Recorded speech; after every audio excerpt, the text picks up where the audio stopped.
On today's show, a must-see Minnesota destination. We discover Lake Vermilion's dream catcher hidden on an island. There we go. Then we hop in a boat with one of the lake's most established fishing guys, Billy Rosner. Oh boy, does he have a story to tell. Walleye right there. Next, how about introducing the kid to the great outdoors? Well, here's an event in Alexandria that has kids learning the ropes, so to speak. And our Minnesota Bound Classic takes a look back at an artist who uses nature's antler sheds as his canvas. Those stories and more, next.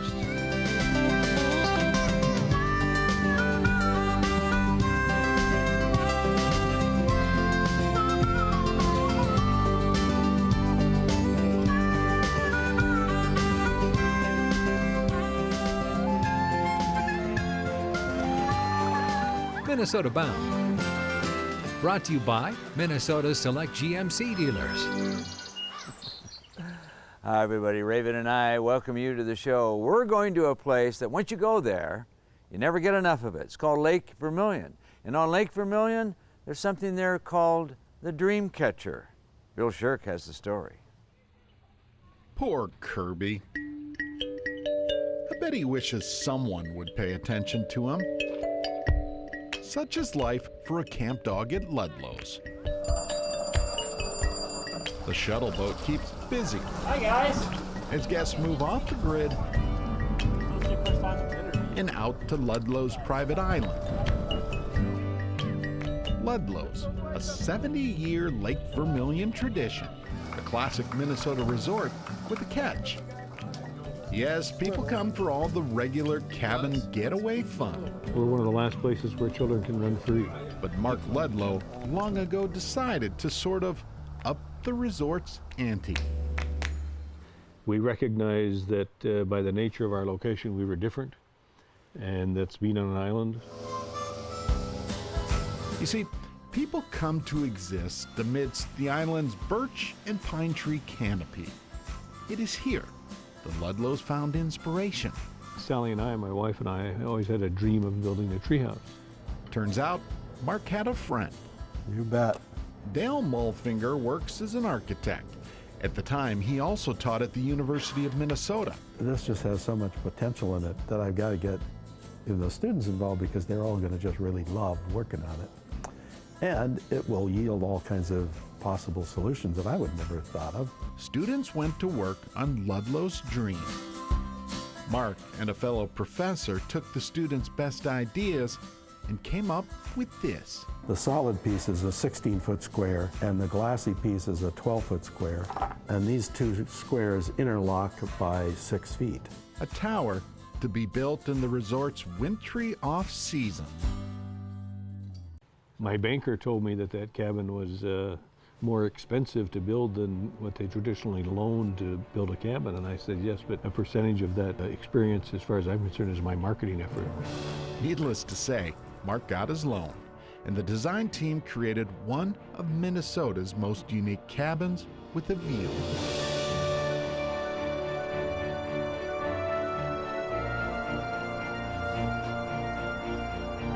And so we virtually stayed with the same treehouse design, but we stacked bedrooms underneath it. It's just a fun living space. But this is our way to dream catchers. Mark loves to show off the cabin. 2 lower levels for sleeping, dining, kitchen, and living on the 3rd, and a bedroom and view up top. Oh, and whirlpools on the 2nd and 4th floors. It has good bones. It just feels good to them to be in a cabin like that. There's a lot of fun to this, and I think that's what makes it, puts it in such high demand. Exactly why guests book the cabin months, even years in advance. I saw the dream catcher, and I thought that'd be really cool to go to. We were lucky in that, we got it. We were going to stay here, and we got the cabin that I wanted. The drawback of the dream catcher is that our kids are going to think that this is actually what it's like to go to a cabin. If you ever visit Ludlow's and get a bit lucky, maybe you can visit the dream catcher. Just be prepared to burn calories. After all, a 4-story tower does have one shortfall. Steps aside, the tower in the pines is perfect. I'd recommend it to anybody else except for whatever weekend we're coming back to it.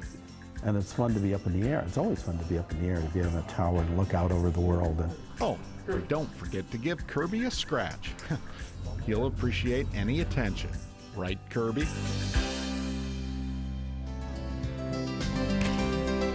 Coming up, we share a fishing boat with Billy Rosner.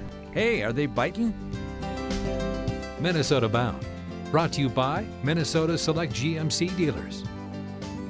Kingtail Gator. Connecticut. Jesse Treble's Safe Basements of Minnesota. And by Evinrude, the official outboard motor of Minnesota Bound.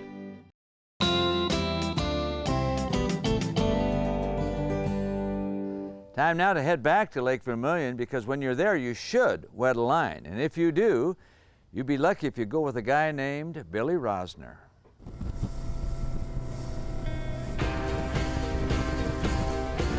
Mother Nature cannot stop this fishing guy, but she sure is trying. Yeah, this is kind of extreme. Billy Rosner fishes in all kinds of conditions. We're fishing a Lindy rig setup.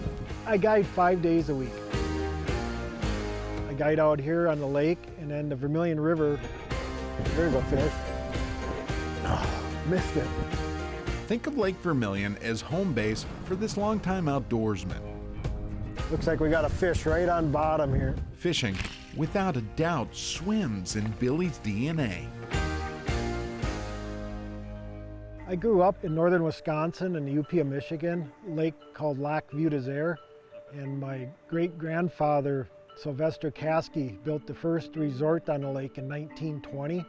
There, Billy's grandfather guided. So did his great-uncles and his dad, his first uncles, his brother. You get the point. Fishing consumed Billy at a very young age. I mean, I was just out of diapers, or in diapers probably, and he used to do a lot of muskie fishing, and he'd get a muskie in the boat, and he said I'd start crying, I'd go hide underneath the seat. That was then. This is now. Rosner makes his living as a widely respected and recognizable fishing guide and outdoor communicator. Even before he hit the big time, fishing impacted daily life, even his eventual marriage. I was her fishing guide in northern Wisconsin, about 15 years ago. And she was up there on a business trip. Some of them went golfing, some hired guides, and Holly and I just kind of, we hit it off. Ended up in his boat, and yeah, we connected really well and hit it off, and the rest is history. Well, there's more to the story than that. See, Holly convinced Billy to move to Minnesota. Here on Lake Vermilion, one of Rosner's greatest fish tales. We were walleye fishing on the backside of Pine Island. On Vermilion. On Vermilion. I had Holly's engagement ring in my pocket, and I tied it on a line, and I flipped it. She was sitting up in the bow of my lawn, and I flipped it up there, and I said, Holly, do you think this will catch anything? He was acting strange all day. And then I finally figured out why. And I about fell in the water, yeah. Met on a boat, got engaged in a boat, you better get married on a boat, so that's what we thought. So they did, on a riverboat. Now, as Holly says, the rest is history. There we go. It's gonna be a nice fish here. So if you ever fish with Billy Rosner, Ah, there's a nice Lake Vermilion walleye right there. plan to catch a few fish. Guaranteed, Billy will tell plenty of stories, and odds are they'll have something to do with fishing. Got him? Nice. Nice. Hey, this one might be close. Good job, Hal. Just been pretty blessed growing up with some great mentors, and sure, the outdoors have been my life. Next up, these kids, and even some moms, take up the sport of shooting. Closed captioning is brought to you by the Yard, premier manufacturers of maintenance-free outdoor patio furniture and accessories from recycled plastic.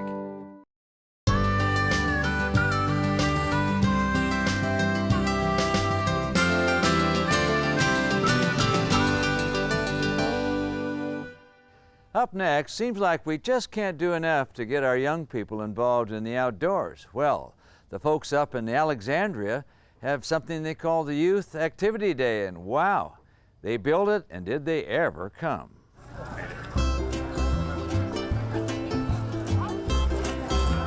We didn't know what to expect. Have fun. The last count was about 1,250. They're still trickling in. You know, I think it's one of those, if you build it, they will come, kind of an opportunity. The fact that it's free, that does not hurt a bit. So begins an annual event called Youth Outdoor Activity Day in Alexandria, Minnesota. Good job. Inspired by two local conservation organizations, Viking Sportsmen and the Douglas County Pheasants Forever chapter. But, oh my, did somebody say outdoor activities?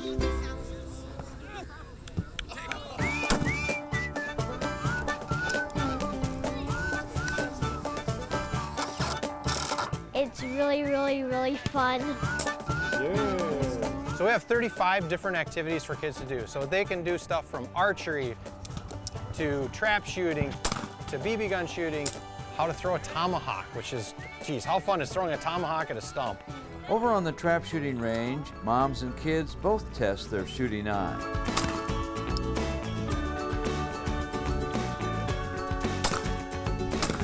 I got here a little bit ago and I just shot, and it's really a fun experience to shoot. Nice shot. Good job. I think it's a great opportunity to get off the couch and come do something fun like this. We want to get them off the couch and to really experience the things that we can do in Minnesota and really participate in an activity and not be spectators in activity. What's next? Let's fling a few arrows.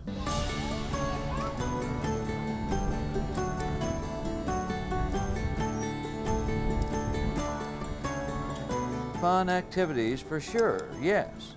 But for young deer hunters, a reality check, learning how to follow a blood trail.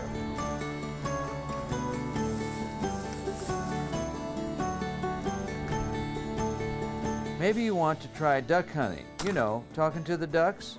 Well, you get the idea.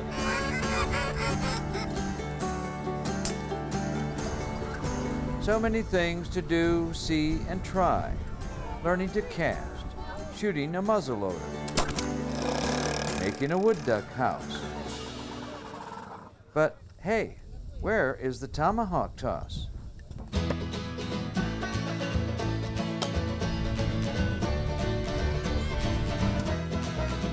Right over here to our right is tomahawk throwing. Where else can they throw an actual throwing tomahawk? That was fun. We both got it in. Mine hit the top. He got a bullseye by just like a little corner. Yes. We don't have as many fishermen and hunters as there used to be. So this is a way of getting them back out into the outdoors in whatever venue they want.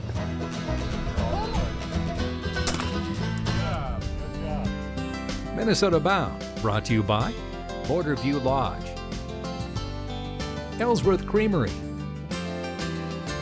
and by Totem Resorts.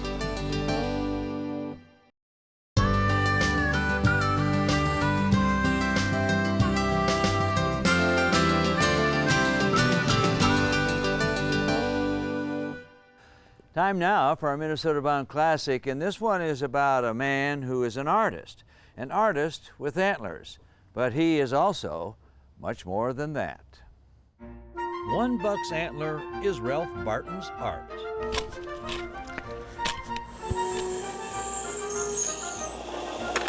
From Ladysmith, Wisconsin, Ralph is an artist who sees beauty on a daily basis, something as simple as a shed antler.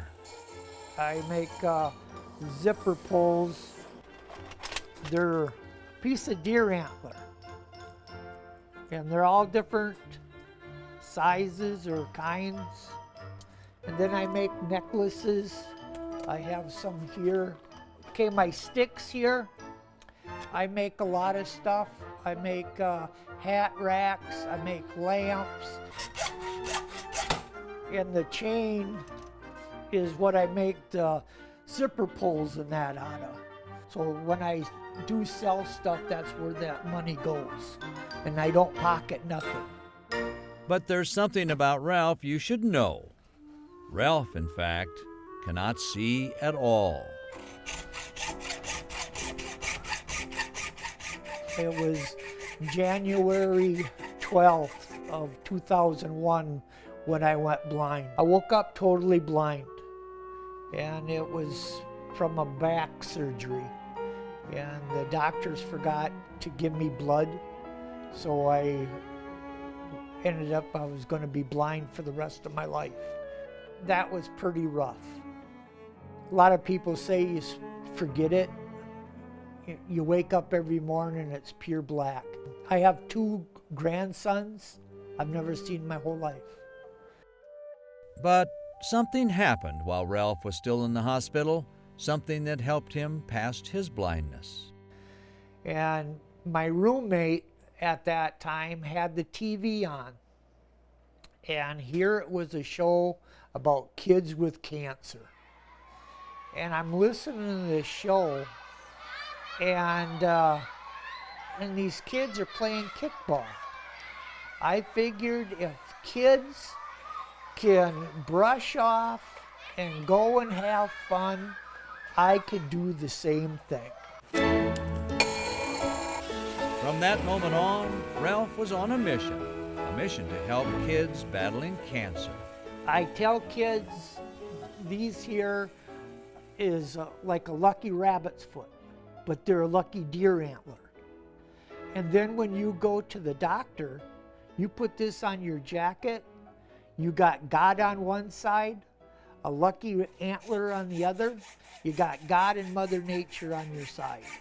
Ralph donates all his treasures to organizations such as A Child's Wish in Pittsville, Wisconsin, an organization that works with critically ill children. He also likes to share his stories with kids in schools. But Ralph is not alone in his mission. He's quick to point out he has another team member, his wife, Jo. I met Jo about 2 years later, and we got to be friends and then got closer and we got married. Ralph and Jo, you could say, are a team of 2 artists. I work the drill press. I use the bandsaw and the table saw. So, do things go wrong in the workshop from time to time? Oh, quite a few times I've cut myself. Joe's taken me to the doctor, and they know me pretty good there. They ask me what are you doing? I says, I'm working with knives and drilling with a drill. And he says, you're blind, man. I says, yeah, I know I'm blind. But Ralph isn't one to let his blindness slow him down, not by a long shot. The walls of his workshop, all of those deer mounts, says it all. No, I don't miss hunting, because I still deer hunt. You would go with me or somebody go with me, and I have a scope with a red dot on it. Yes, he still hunts, but his mission goes on. Over the years, Ralph estimates he's created and donated around 4,000 zipper pulls, 2,000 antler necklaces, and several hundred walking sticks. Through his work, Ralph is able to bring a smile to a child's face. To put a smile on a kid's face, even though he can't see that smile, it's a great thing. Ralph knows it's there. Quite an inspiration, I would say, huh? Well, that about does it for us. Remember to introduce a kid to the great outdoors, and also remember, check us out on our Facebook page, huh? We'll say hello there. I'm Ron Scher, and of course, always the star of the show. You listening to me? Raven. Transportation provided by Premier Transportation. Call 1-800-899-7433. For more information on these stories and more, catch us on the web at mnbound.com.